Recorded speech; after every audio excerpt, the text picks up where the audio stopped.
Welcome back. Welcome in to Lions Share podcast, recapping the NFL Week 16 and Lions versus Bears. Bears go down. Lions win 34-17 over the Chicago Bears, stay perfect in the NFC North, and get win number 13, which is the mark. Most wins in franchise history for the Detroit Lions. That's a huge one. We also had the most points in season in franchise history as well. Tons of records being broken as these Lions tear it up once again. And they also got some help today. Shout out to the Washington Commanders for doing us a solid, beating the Philadelphia Eagles even without Jalen Hurts. Commanders come through, get a big dub. We were really hoping for the trifecta to emerge and have the Vikings lose to the Seahawks, but it just didn't happen. But big implications now for next week and the following week with the Eagles going down. That pretty much lets the Lions kind of recoup after a loss to the Bills. So, all right, Lions-Bears. I liked what Dan had to say, guys, after the game. He said it was a keep it simple kind of day, and that's what it really felt like it was. He wanted to see Lions football and get a win, and they did that. I thought that's a really good summary of what happened today. Yeah, he talked about it in the post game and said, this is what we needed to do, play our brand of football. That's what they did. Gibbs stepped up in a huge way. The offensive line with Mahogany in there didn't miss a beat. So I think that, Ben, you're right, and so is DC. That's exactly what they did. They played Lions football, and they got the dub. Yeah, I think another thing he touched on throughout the week, too, was, last week's game, it was just a breakdown of small little details, and that's what he's focused on since he got to Detroit is do everything what you're supposed to do correctly. Focus on your own details, and the rest will fall into place. And that's kind of what it seemed like. These little things, they focused on them early. Things started to fall into place, and then it kind of decomposed there at the end of the first half, and then quickly got right back into it with the second half. And Ben, don't forget about the other record that was broke today. The amount of times the announcers tell you that all your coaching staff is going to be leaving the next season. Yeah. Shout out to Fox for reminding us that we've got some of the best coordinators in the game. You would think that today was like Ben Johnson's interview, and maybe it was. I mean, maybe this was just like a shout out to the Bears, or just like a flag to the Bears ownership, like, you want this? Because I'm bringing it to your face. So I hope not. Don't go to the Bears, Ben. Right. You deserve better. You deserve so much better. Total tease. I feel like I don't know. I would hate to see him go in division anywhere. That would just be I don't want to have that happen. I hate to even bring it up.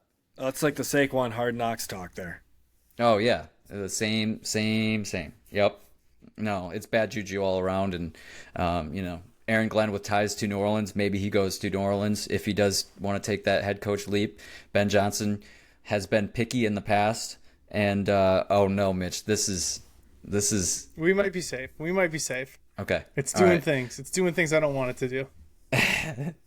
Oh, but what a response. Like, this is exactly kind of what we wanted to see. This is what you want to see after a loss. We have only had one game for the Lions after a loss this year, the Bucs game earlier this year, and now the second one came here with the Bears following the Bills. So a little reset. All the talk this week was injuries and adversity, and I was happy to see the Lions kind of block out that noise and just go to work. And, not a perfect day by any stretch of the imagination, but did what they needed to do and had some moments there that were questionable, but got the job done, and they got a little help from the Commanders to give them a little cushion there. But obviously the Vikings won, so the Vikings continue to be right there, which could make Week 18 a big deal, and we'll touch on that in a moment. I like this from Randall L. This was captured by the Lions PR team as they were about to run out the tunnel. Antoine Randall L. gave a legendary comment here, which was, you win in the cold so you can play in the warm. And so, they go out there today. They haven't had many road games, outdoor road games, I should say. But today, a little cold for them. I think it was like 30 degrees. That's pretty cold for the Lions. They're not used to that. Used to the indoor stadiums. Don't tell Jared Goff it was cold. Someone forgot to let him know. I think you can put that to rest now. I mean, we've been saying it, like, there's no concern with him in the cold and the weather. He proved it against Green Bay this year earlier in the wet conditions there. No problem. It didn't even look like he was playing in any elements. And today, cold, and he throws his longest touchdown pass of his career, an 82-yard bomb I was so proud of Jared. I was so proud of Jared for that moment. How long have we been waiting for a throw like that from Jared, guys? Since before this podcast started. I mean, my God. I mean, we've just been waiting for the long one, and then they drafted JMO, and that's all we could think about. Can you guys wait till these guys connect on a long one, and then Jared starts to throw his long ones, and we get the ducks, and we see what they're like, and finally just perfection happened, and couldn't have come at a better time for JMO too after the unsportsmanlike there that sent us back 15. I'm sure Mitch will have a field day with that. Him and I were not very happy to say the least there. You do not condone Jameson Williams' behaviors. No. Unequivocally. And Ben, are they undefeated on the road right now? Yes. Yeah, they're 2 losses at home, which is funny because you think of how important that home field is and how much they're fighting for that 1 seed right now, but it seems like home field, away field, it doesn't really matter. It doesn't really matter. They play better on the road, it almost seems like. And the only undefeated road NFL team. Yeah, and mimic Antoine there. You win on the road so you can play at home. Yeah, I mean, and you've got one more road game in San Francisco next week. Got not a long week, but a little bit longer week with the game on Monday night next week, the day before New Year's Eve. So you go out to the West Coast, and I don't have the weather in front of me, but I'm going to venture to say that San Francisco is going to be probably like 59 degrees and sunny. It's pretty moderate smog out there. Don't forget the smog. Who could forget the smog? We're going to see those shots of the Golden Gate Bridge. I can already tell you right now the B-roll for ESPN is going to be including some of the Golden Gate Bridge out there in San Francisco. But you take that game out of the equation, that road game, and then they're at home for the Minnesota Vikings the following week. So that could be potentially the 49ers game out there in Santa Clara could potentially be the last road game for a while for these Lions if the stars continue to align like they did today minus the Vikings game. But like you said, I mean, sorry, Andrew kind of went on a rant there, but all that to say, it doesn't really matter, I guess, because they're stronger on the road, it feels like. This goes back to what Dan Campbell said back in Hard Knocks, right? It doesn't matter if you have one ass cheek. Whatever he said, I would still kick your ass. Oh, we'll do it at a effing landfill, I think is what he said. Yeah, it doesn't matter. Tell us where the game is, we'll go play it, and we'll play our asses off. Yeah, that's why I love him. And I think that's like, let me slob for Dan Campbell here for a second. You go back, this is why this is why everybody loves him. So true to everything he says. Absolutely believes everything that he tells you too. I think that's the big difference too, Andrew. There's so many talkers around this league, around this world, and there's only so many walkers. And he's one of the very few that can actually back up what he's saying, because he does say some outrageous things, the moldy bread comment. Nobody else in the league is going to be making comparisons from filet to moldy bread. I can guarantee you that. But not only that, they don't have the ability to back it up and do so on the field. And that's what you see out of a Dan Campbell-led team.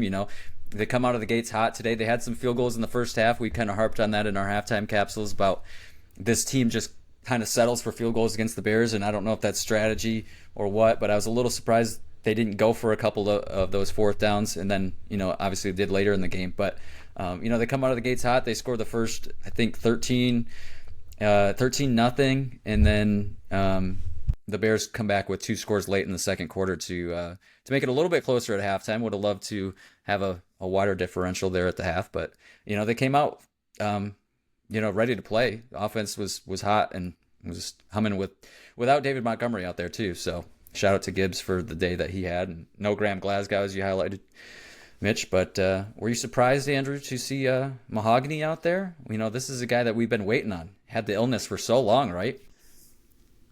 Yeah, I kind of weird to see him and not Sorsdale getting the nod. I thought that he was going to be the next one up there, but if Mahogany's good to go, man, this is what I was saying. They've already got the depth pieces for line. They've got guys ready to replace and develop within.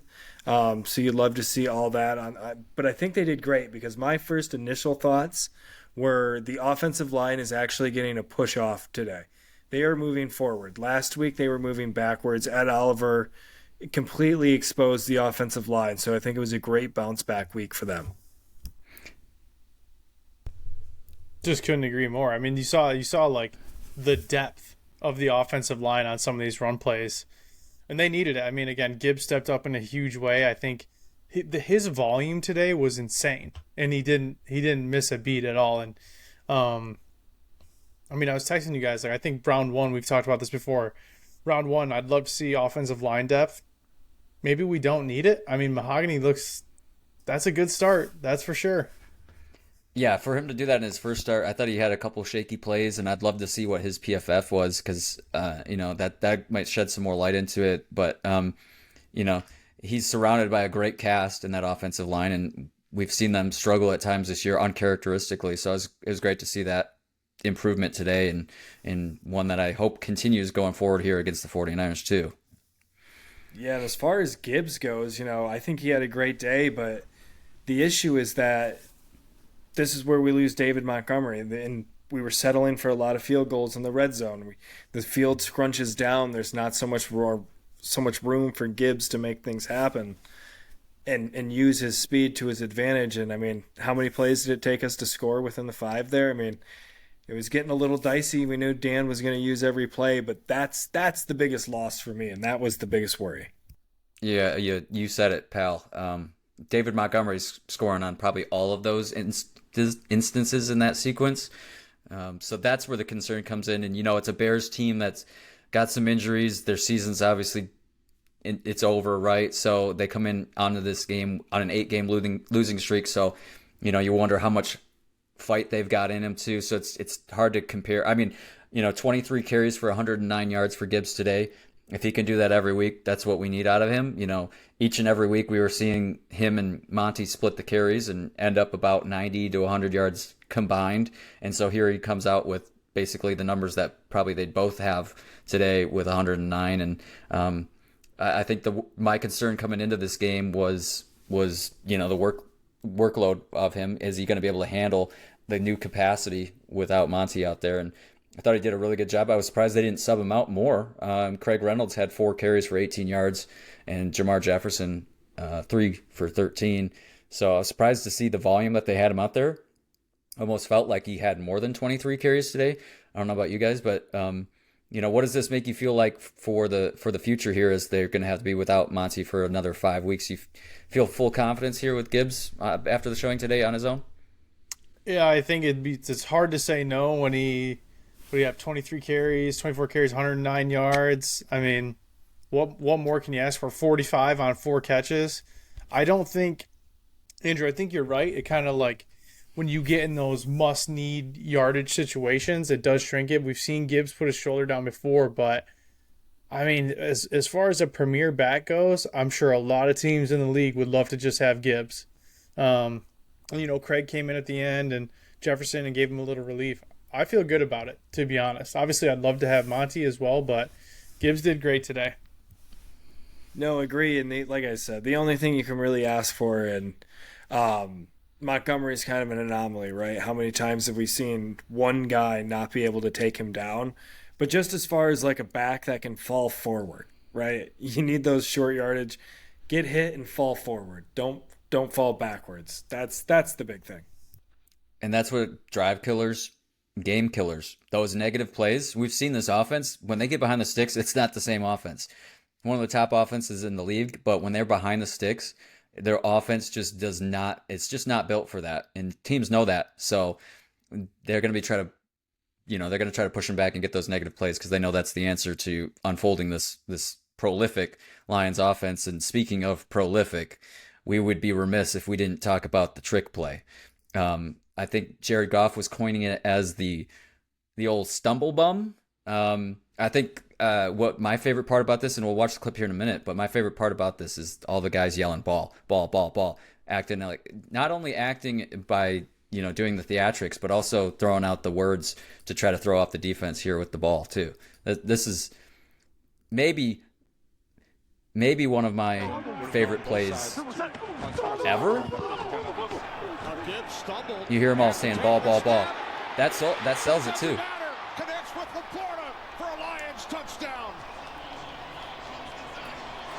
And I don't know if you guys caught too. You want to see it again? You want? I think we got a replay coming here. Here he goes. Here's the replay. Gibbs going full out. Jared Goff doing his best acting. All the guys yelling ball, ball, ball. Laporta leaks out. 6. He threw that on a rope. He could have taken a little mustard off that to make it a little less butt clenching. A little bit.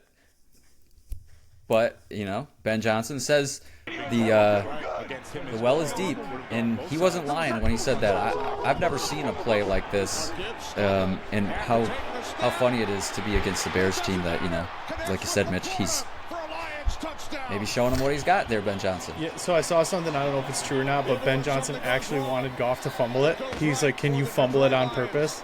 And Goff was like, yeah, let's just fake the fumble. Yeah, the questions I got today were, do you think this was kind of conceptualized after the trip handoff? Yeah. They absolutely put it in. They put it in this week. They said it was good for the Bears defense. They absolutely did this after the handoff. Yeah, Ben Johnson's a sicko. How many, I would love to go back at the end of the season and see how many trick plays, but when you said his comment, the well is deep, what game was that? Was that the Cowboys where we thought, okay, man, save some of them? What is going on? I can't remember what week it was. I think it was after was it the Cowboys? No, it wasn't Gibbs' thing. Maybe it was the Cowboys, yeah, because they were just dogging on him for unloading on the Cowboys. Yeah, that's what he said. Don't worry, the well is deep. And I think he's had a trick play in every single game. Oh, no doubt, in some form. But yeah, I think we were all texting during that Cowboys game where they're blowing them out, and they just continue to throw every wrinkle, every nugget at the board, and he all reassured us that following week by saying the well is deep. I'm trying to look it up. Sheesh. October 18th. So I think that was week 6 after the Cowboys matchup. Could I also just apologize to both of you, or the one of you that's here?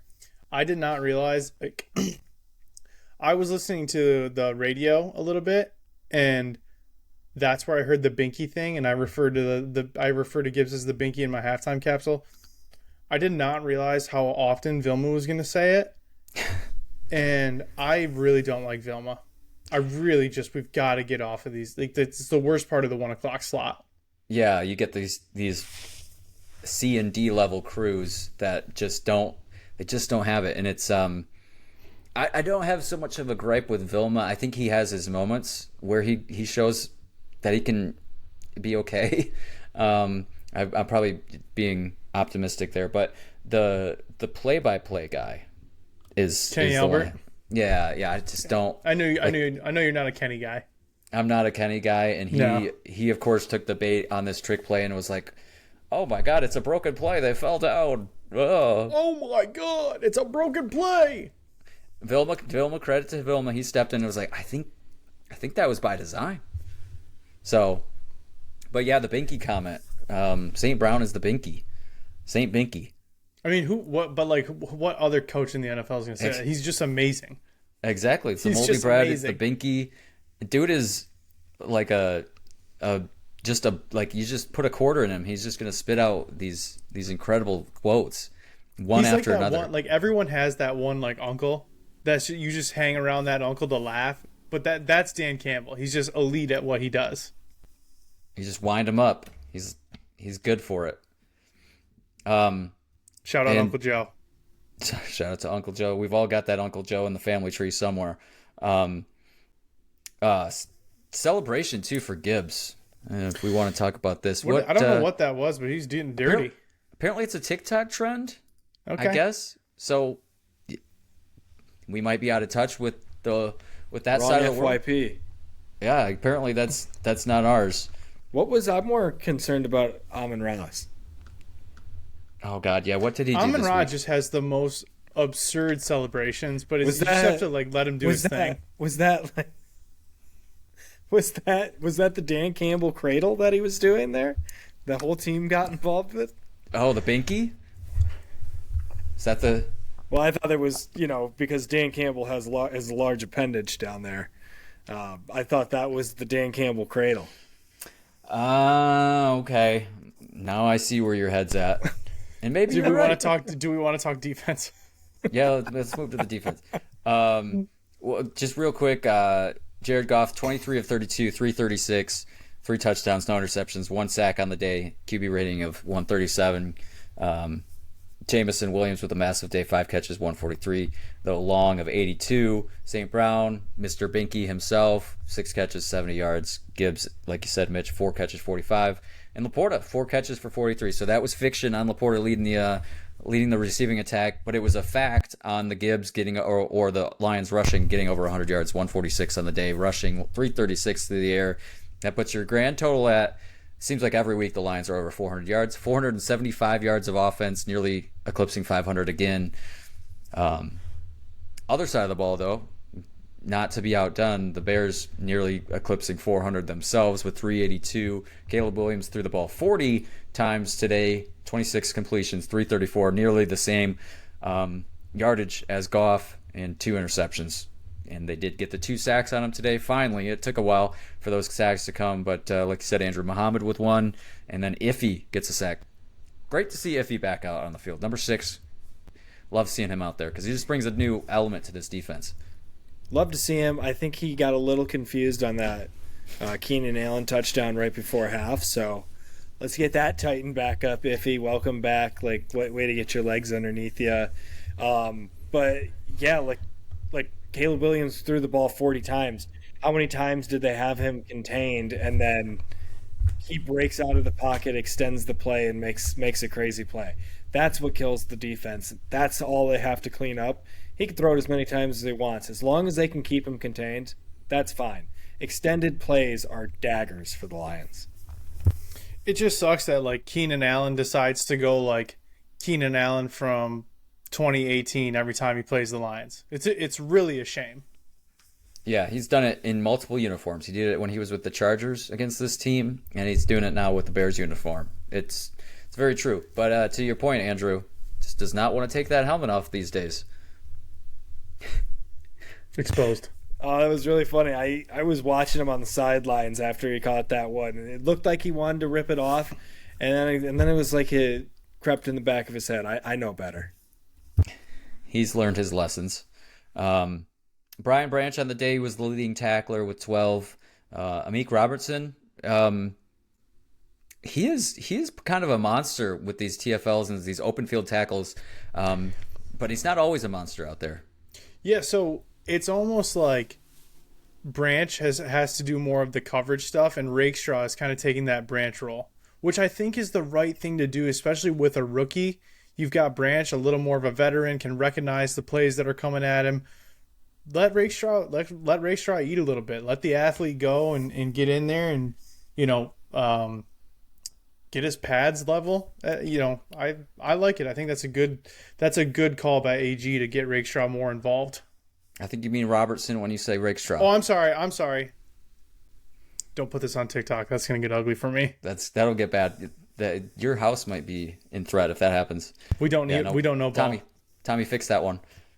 I knew what you meant, and I think everybody knew what you meant because that's how we let it in. But Rakestraw, Robertson, same. Sorry. It's okay. I'm not going to lie. I was sitting here quietly. I was going to ask, is he back from injury already? No. Sure could use him in the secondary, though. But I did think the secondary played pretty well today. We didn't see, I don't know why, but kind of rotationally with Iffy, I guess, out there too now. And Terry on back. And I guess that was more, but, obviously didn't have Carlton Davis out there. But I thought that was one thing that really worried me. And obviously, I think the Bears had more yards passing than they probably would have with Carlton out there. But I thought all in all, the secondary played pretty well, and we didn't have to see Vildor out there, which was nice. Agreed, and I think they did play a good game. They just kind of got sloppy late in the second half. Late in the first half. Got really sloppy. That's when Caleb extended some plays. That's when they get into trouble. But other than that, I think Terrion, you've got it, his end zone coverage. I think that was probably his best play of the year, was man coverage, straight up. The receiver makes a play at the ball, snap your head back, he got his hand on the ball and started it. That was probably his best play of the year for me.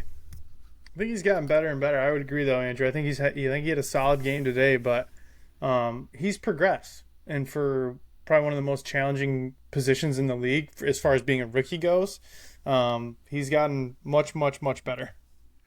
He has. Congrats for Terrion. He's going to have to step up in a big way with Carlton Davis out, and it seems like he's ready and willing to take that on, a little increased role here in the secondary. Had the 2 turnovers forced.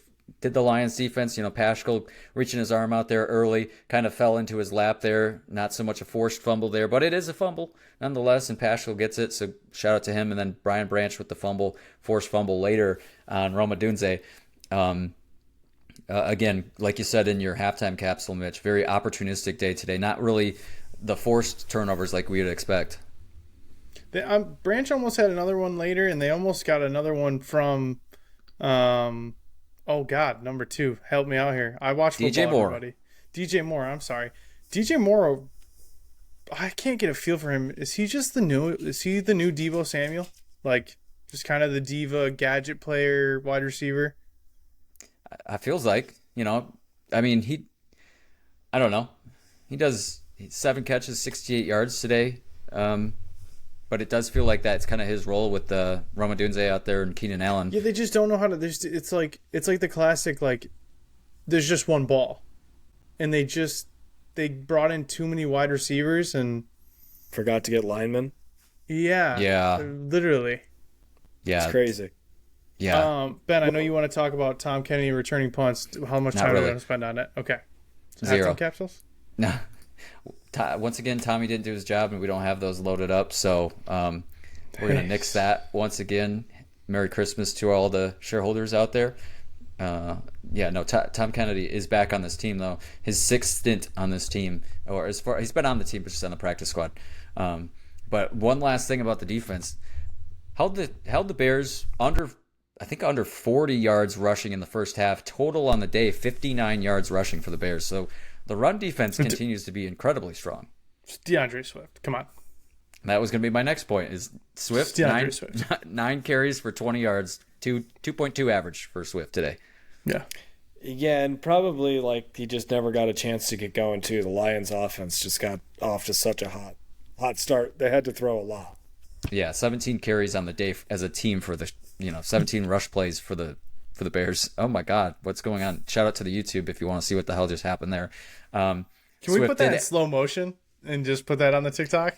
I don't know. Tommy's got some PTO coming up here in a few days for the holidays, so editing may be limited, but put a line into Tommy and see what you get. Let's see. Yeah. Ben, you want to give us your BAMS Player of the Week? I would love to. Let's do BAMS Players of the Week. It's a good point to do that. I'm going to give it to, drum roll, please. This was tough because it was a big day. I'll give it to JMO, just for you guys. You are such a receiving, you are such a pansy-ass loser. You candy-striped son of a bitch. I can't wait for Tommy to put the poll up this week and see who the shareholders vote is the BAMS Player of the Week. Goff also is a really solid day. Probably one of his best games of the year as far as just cleanliness and yardage.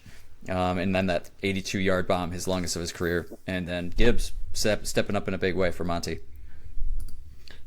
Just for clarification purposes, little off-air discussion. Andrew and I are sick of the penalties from JMO, and that's it. We're just sick of just clean them up, dude. Like your hands have gotten a lot stickier. You're making plays. You're hanging onto the ball. Just be smarter.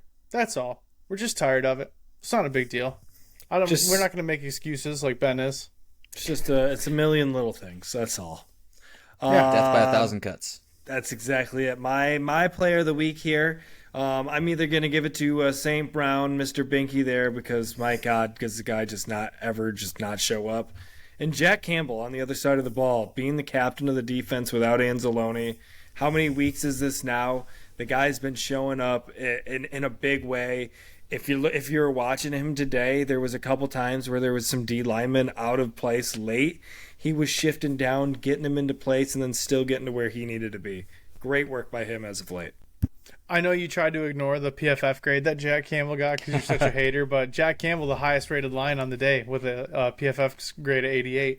My vote is Gibbs. I think, again, Gibbs is like, what's going to happen without Montgomery in? Well, Jahmyr Gibbs is going to happen. I think 4.7 yards a touch. I think it was 4.7 yards a touch and like 10.2 yards a catch. Jahmyr Gibbs is a stud. And the close second for me is Goff's throw, like we talked about. Just put it in a bucket for JMO. And I think if we measured that, we know exactly what Goff's longest ball is. He's an incredible day across the board. A lot of deserving folks out there. I could watch that Jared Goff to JMO connection on repeat for the rest of my life and still be happy probably. Boy, would I love to see them do that again, and when they need it for a big moment in the playoffs, that would be a great time to take the top off of a defense and do it some more, because clearly he can do it indoor or outdoor, outdoor throw today. So vote down below, shareholders, for your BAMS player of the week on Spotify. Scroll down below the player.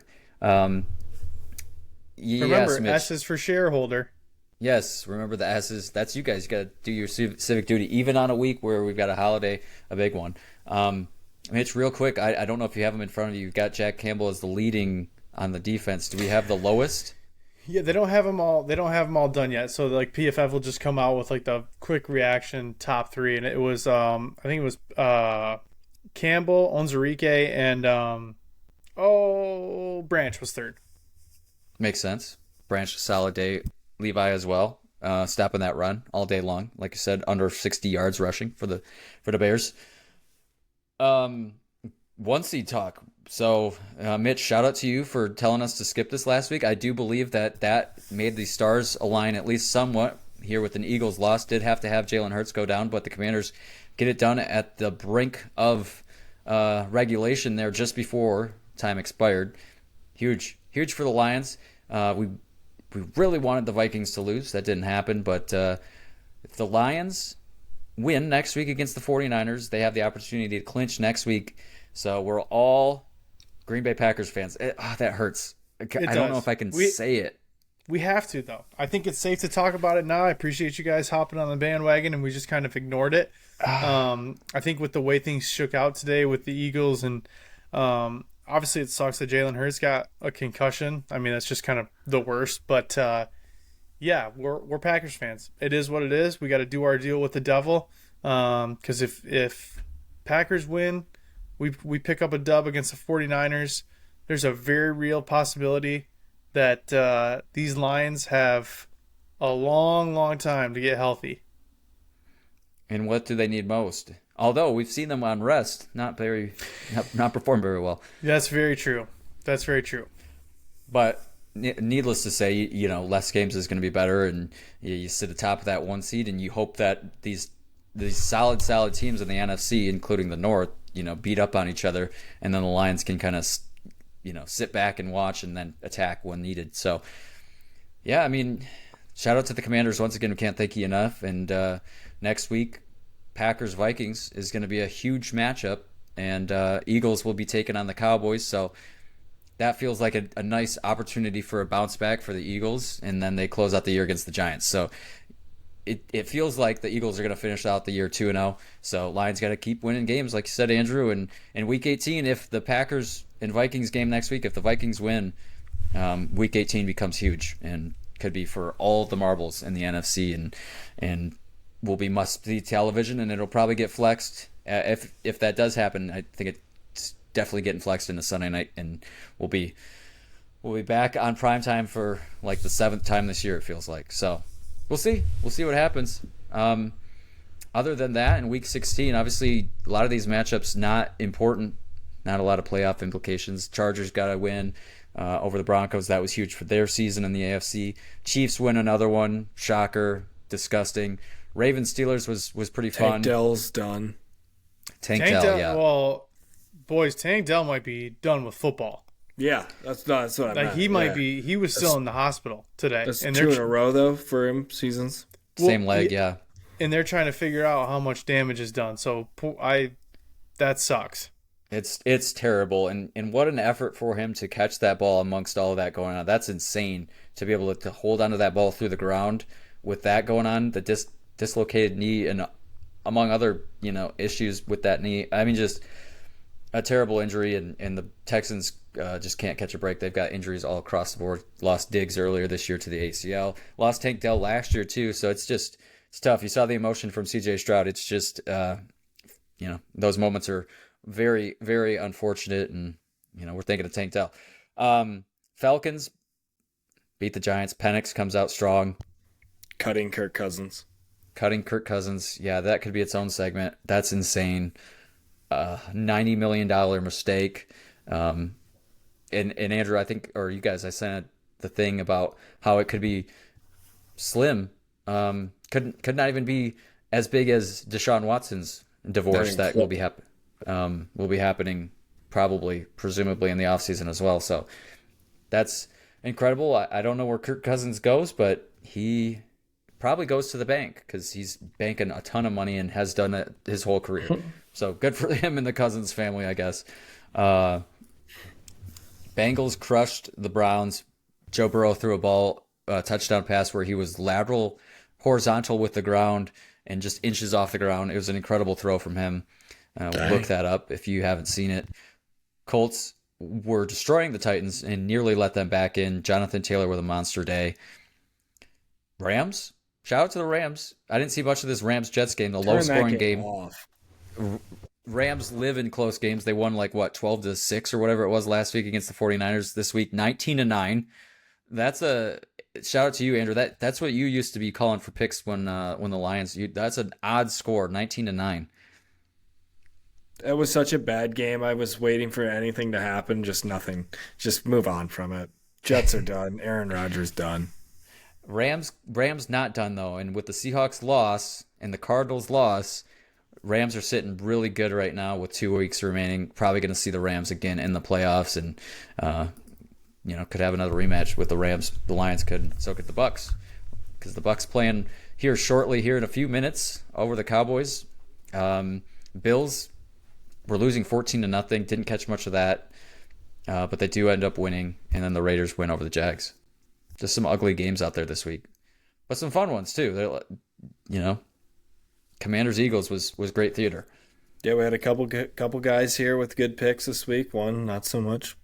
Oh wow, Andrew, you're climbing the ranks, and now you're getting chippy with Mitch. You're sitting just 3 games back now, Andrew. 148 and 88. Mitch 151 and 85. Sneaking. 2 weeks remaining. Do you want us to argue? You're not going to make us argue. Is that what you're trying to do? You're trying to pit us against each other because you just let J-Mo act like a petulant child and do whatever he wants and no repercussions, and we're not like that. We've got a 3-headed household going on right now. We're a throuple, and J-Mo's our child. We're trying to figure out how to discipline him. He's being naughty, and he's naughty, and then you just say, "Here, it's getting cold for Christmas. Take another fruit pouch. Here's some Airheads for you." It's terrible. I agree. I'm with you on the fruit pouches. I'm with you on that comment, and he's got to clean it up. And Craig Reynolds almost got himself a penalty today as well, throwing the ball over what's his name? Well, don't pick on Craig. Well, don't bring someone else's kid into this because you don't want to. Someone meow us out of here. Ben's out of control. Should we do the sound effect, or is Andrew back in his? No. Meow. Meow. That's a kitty horse.